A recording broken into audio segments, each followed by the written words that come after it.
दवाइयों के बारे में संपूर्ण जानकारी पाने के लिए YouTube channel all about medicine को सब्सक्राइब करें और बेल आइकन दबाएं, जिससे आपको लेटेस्ट अपडेट मिल सके। हम फ्रेंड्स, सुस्वागतम दोस्तों। आज के इस वीडियो में हम ऐसी दवा के बारे में जानेंगे जो चक्कर को ठीक करने के लिए बेहतरीन दवा है, और साथ ही इसके यूज के बारे में डिटेल से क्या क्या सावधानियां रखनी होती है और इसकी कितनी मात्रा में दवा लेनी चाहिए और किन किन पेशेंट को इसकी दवा दे सकते हैं। और साथ ही वीडियो के अंत में जानेंगे यह कार्य कैसे करती है, बिल्कुल सामान्य भाषा में, जो आपको लिए बहुत ही इंटरेस्टिंग होगा। और क्या इसके साथ अल्कोहल का सेवन किया जा सकता है। इन सभी बातों को जानने के लिए इस वीडियो को अंत तक देखें। मैं हूं आपका दोस्त मोहित और आप देख रहे हैं आपका अपना YouTube channel all about medicine. चलिए आज फिर कुछ नया सीखते हैं।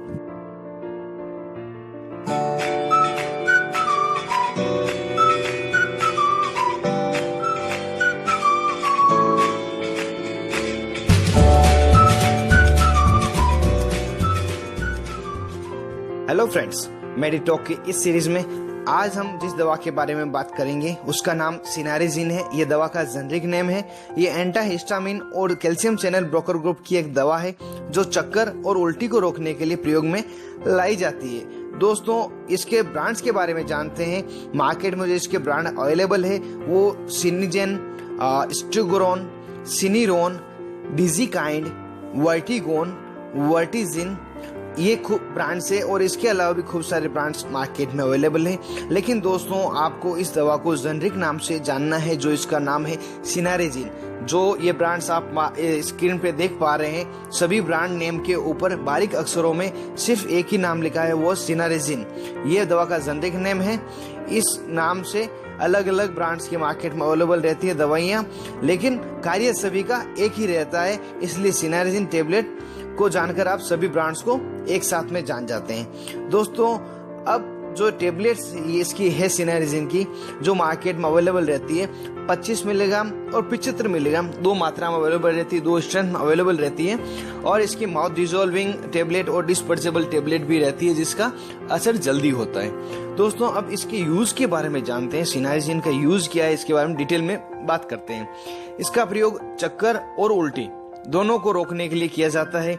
यदि किसी पेशेंट को किसी भी कारण से चक्कर हो रहे हैं तो उस समय इस दवा का प्रयोग किया जाता है। और कीमोथेरेपी, मतलब कैंसर के ट्रीटमेंट में जब कीमोथेरेपी की जाती है उस समय भी चक्कर आता है पेशेंट को, उस चक्कर को रोकने के लिए भी सिनारेजिन टेबलेट का प्रयोग किया जाता है। साथ ही दोस्तों, जो मीनियरी डिजीज है, मीनियरी डिजीज के लक्षण है आपके कानों में घंटियां बजने लगेगी, पेशेंट को पूरी दुनिया घूमती सी लगेगी, और जो सुनने की क्षमता है पेशेंट की वो कम हो जाएगी। जो ये लक्षण है 20 मिनट से लगाकर कई घंटों तक रहते हैं और बार बार रिपीट होते रहते हैं। इस बीमारी को ट्रीट करने के लिए भी सिनारेजिन टेबलेट का प्रयोग किया जाता है। और दोस्तों, इसका जो महत्वपूर्ण प्रयोग है जो डॉक्टर्स द्वारा किया जाता है, मस्तिष्क के इनर पार्ट में या बॉडी के किसी भी इनर पार्ट में यदि खून का प्रवाह कम हो गया है तो उस खून के प्रवाह को बढ़ाने के लिए सिनारेजिन टेबलेट का प्रयोग किया जाता है। दोस्तों, ये सिनारेजिन के यूज थे पूरी डिटेल में। अब मैं बताऊंगा कौन से वो पेशेंट है जिनको सिनारेजिन नहीं लेनी है, और इसके बाद में आपको इसकी डोज और साइड इफेक्ट्स के बारे में बताऊंगा। जो पेशेंट प्रेग्नेंट अगर वुमन है या ब्रेस्ट फीडिंग मदर है तो उन्हें सिनारेजिन टेबलेट का प्रयोग नहीं करना चाहिए। यदि किसी प्रोस्टेट की प्रॉब्लम है या यूरिन पासिंग में डिफिकल्टी है या लीवर किडनी डिजीज है या कोई प्रॉब्लम है, उन्हें भी ये दवा नहीं लेनी चाहिए। साथ ही ग्लूकोमा है, एपिलेप्सी, कोई इंटेस्टाइनल ब्लॉकेज है या कोई अदर मेडिसिन चल रही है जो इसके साथ इंटरेक्ट करती है, उन्हें पेशेंट को ये सिनारेजिन टेबलेट नहीं लेनी चाहिए। और साथ ही कोई कैल्शियम चैनल ब्लॉकर से एलर्जिक है या सिनारेजिन से एलर्जिक है तो उन पेशेंट को ये दवा नहीं लेनी चाहिए। और साथ ही इन सभी कंडीशन को आपको अपने डॉक्टर को बताना चाहिए, जिससे वो टेबलेट प्रिस्क्राइब करने से पहले अच्छी तरह से आपको जांच ले। दोस्तों, अब इसके डोजेस के बारे में जानते हैं। सिनारेजिन टेबलेट फॉर्म में मार्केट में अवेलेबल है, उसको ओरली रूट से ली जाती है।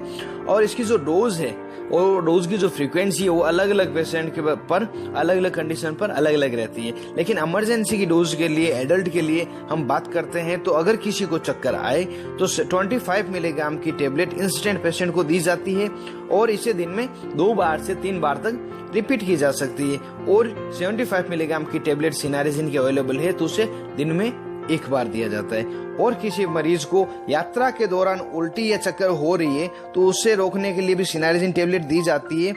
यात्रा शुरू करने के 2 घंटे पहले उस पेशेंट को 25 मिलीग्राम की सिनारेजिन टेबलेट ओरली देनी चाहिए और यदि जरूरत पड़े तो 6 से 8 घंटे बाद में इस टेबलेट को रिपीट किया जा सकता है। ये या इनके अलावा भी जो आपके डॉक्टर प्रिस्क्राइब करे या आपके फार्मेसी जो सलाह दे उसके अनुसार इस दवा की डोज लेनी चाहिए। दोस्तों एक चीज ध्यान रखें, 5 साल से अगर छोटा बच्चा है तो उसे सिनारेजिन टेबलेट नहीं देवें, अपने डॉक्टर से पूछ के ही दवा देवें।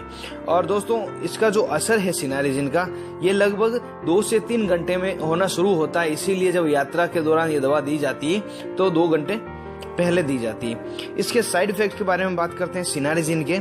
सिनारेजिन का साइड इफेक्ट है आपको पसीना आने लगेगा, मुंह में सूखापन सा रहेगा, सिर दर्द होगा, स्किन रिलेटेड प्रॉब्लम होगी, इचिंग हो सकती है, रेडनेस हो सकता है, साथ ही आपको आलस आएगा, नींद जैसा लगेगा और पेट में इरिटेशन सा भी लग सकता है। ये या इसके अलावा भी कोई अनवांटेड इफेक्ट आपको सिनारेजिन के मिले तो आपको तुरंत ही दवा का सेवन बंद करना है और अपने डॉक्टर से मिलना है जिससे कि आपको फर्दर ट्रीटमेंट दिया जा सके। दोस्तों अब हम बात करते हैं हाई अलर्ट के बारे में। सिनारेजिन जब आप टेबलेट लेते हैं तो आपको क्या नहीं करना होता है।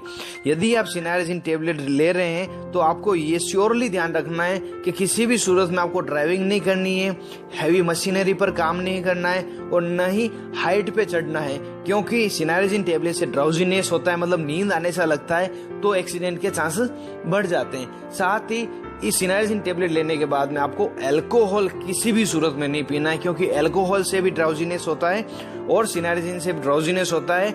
ये अल्कोहल सिनारेजिन के ड्राउजीनेस को बढ़ा देता है और आपके एक्सीडेंट होने के चांसेस बढ़ जाते हैं। इसलिए दोस्तों ये 2 काम आप सिनारेजिन टेबलेट लेने के बाद नहीं करेंगे। अब बहुत ही इंटरेस्टिंग मैं बात बताने वाला हूँ सिनारेजिन के बारे में आपको। यह कार्य कैसे करती है वो भी बिल्कुल सिंपल लैंग्वेज में, विदाउट एनी मेडिकल टर्म। चक्कर और उल्टी आने का मुख्य कारण है हमारे कान का जो आंतरिक हिस्सा है, भीतरी भाग है, वो मस्तिष्क के वोमिटिंग सेंटर में सिग्नल भेजता है उल्टी और चक्कर के लिए। परंतु जब सिनारेजिन टेबलेट लेते हैं तो इनर ईयर द्वारा जो भेजे गए सिग्नल है मस्तिष्क में स्थित वोमिटिंग सेंटर को, वहां तक वो पहुंचने नहीं देता। उसकी जो सेल्स है भेजने वाली उसको रोक लेता है और उसकी एक्टिविटी को कम कर देता है। इसी के कारण जब पेशेंट को यात्रा के दौरान सिनारेजिन टेबलेट दी जाती है तो उल्टी और चक्कर नहीं होते, क्योंकि जो सिग्नल है इनर ईयर द्वारा मस्तिष्क को पहुंचाने का वो कंप्लीट तरह से नहीं पहुंच पाता है और जो मस्तिष्क है वो कंफ्यूज हो जाता है, पेशेंट स्थिर अवस्था में है या गतिशील अवस्था में, इसी कारण से उल्टी नहीं होती। दोस्तों ये वीडियो सिनारेजिन के बारे में था, इसे लाइक करें और शेयर करें, और आपको ये वीडियो पसंद आया हो तो कमेंट बॉक्स में भी कमेंट दें, और इसके अलावा कोई क्वायरी हो तो भी आप कमेंट बॉक्स में आप पूछ सकते हैं। आप थे अपने दोस्त मोहित दादिज के साथ और देख रहे थे अपना YouTube channel all about medicine, जिसका एकमात्र उद्देश्य है सभी को मेडिकल रिलेटेड करना। Thank you friends and take care.